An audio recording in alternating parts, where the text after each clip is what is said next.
So the Biden administration is changing course on the new infrastructure package, and some of you may qualify to receive a bonus payment from the IRS. Whether it was dual eligibles, not to get too technical about it, but giving the secretary the ability to negotiate for lower prices for pharmaceuticals as a cost savings. That's not a benefit cut, it's a cost savings to Medicare. And if that were to be part of a global grand plan, we want assurances that that money would be poured back into Medicare, not to subsidize a tax cut for the wealthiest person in America and to say we're reducing the deficit. So it's that kind of thing. I think members can make distinctions, obviously. Now that most $1,400 third stimulus checks have been sent out, the voices calling for at least one more direct payment is getting louder by the day. In the more than 2 months since Congress approved the last round of checks, support has been building among lawmakers and members of the public for the relief to continue for as long as the crisis lasts. The newest push comes from members of a powerful congressional committee who say workers and families still struggling to cover debts, food bills, and housing costs will be helped by fourth and even fifth payments.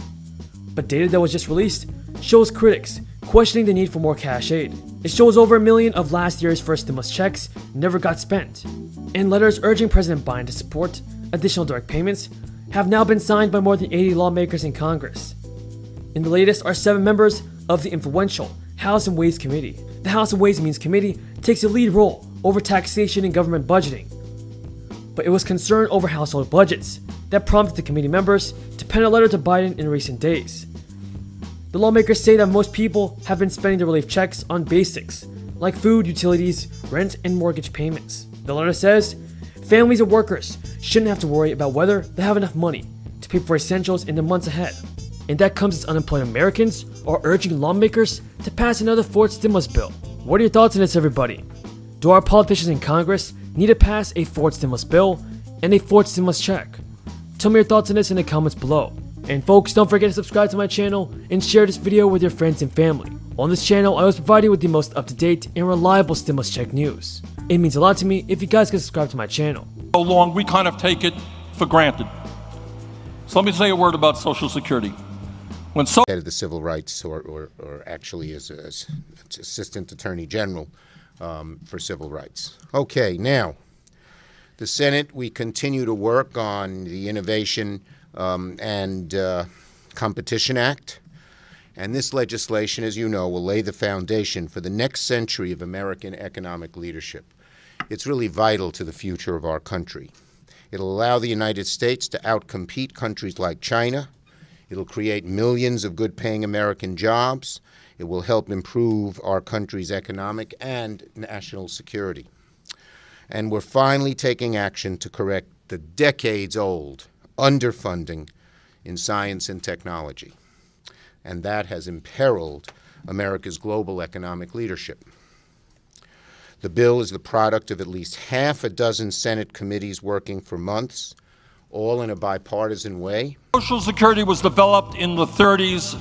Its goal was to cut down on senior poverty.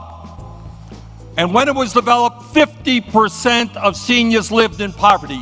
Today, poverty among seniors is too high, but that number is 10%. Now, according to multiple sources, early tax filers may get a treat this year. If you filed your tax for 2020, you could be getting one of the bonus checks or plus-up payments, and as well as for those who've run out of the regular state benefits. Now, 4 other states, including Ohio and Arizona, are also keeping these programs until they expire in early September.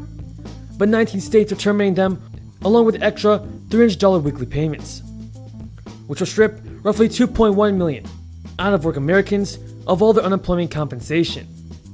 But over the past 3 weeks, a succession of Republican governors have opted to terminate one or more of the programs contained in historic federal expansion of the unemployment system.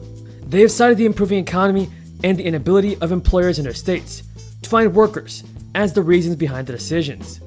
And the crisis programs are scheduled to end in early September in the states that are continuing them